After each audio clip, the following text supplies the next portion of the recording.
Oi, gente, bom dia. Teacher Max aqui, tudo bem com vocês?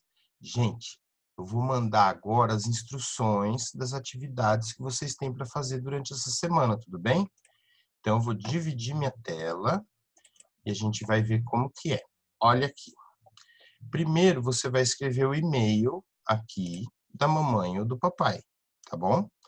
Aqui no What's Your Name, você vai escrever o seu nome. Não é o nome da mamãe nem do papai. É o seu nome para o teacher saber certinho quem que fez.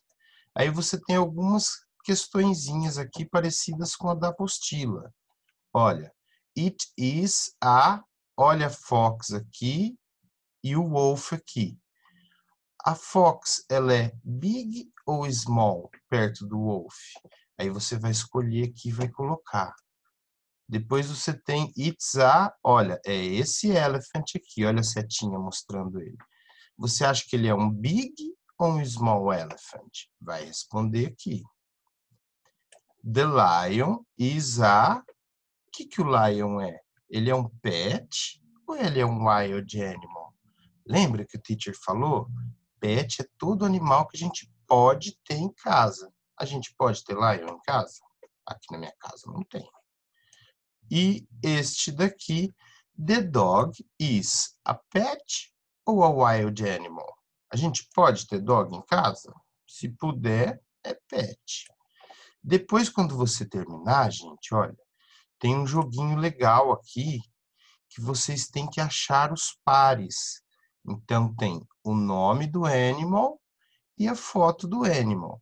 Você tem que selecionar qual é qual. Aqui você coloca o nome do teacher e aqui embaixo você coloca o seu nome. Olha aqui o jogo, olha. Aqui, ó, match the name with the picture. Então, ligue o nome à figura. Aqui eu tenho fox. Qual que é o fox? É esse daqui? Acho que não, é giraffe.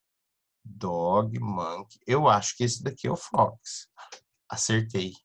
Gente, faz o joguinho até o fim. E daí, quando você terminar de jogar, olha aqui, olha. When you finish the exercise of pages.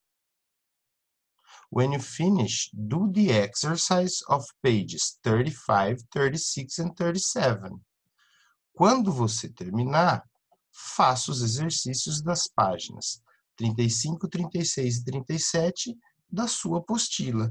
Então, lá na apostilinha, você tem os exercícios da página 35, desculpa, 35, que você tem que completar o nome dos animais, 36, que você tem que falar qual que é big ou small, e 37, que é para você fazer um desenho do seu wild animal favorito. Gente, é o desenho do wild animal, não é desenho do pet, tá bom? A gente se vê na sexta-feira. Um beijo do teacher.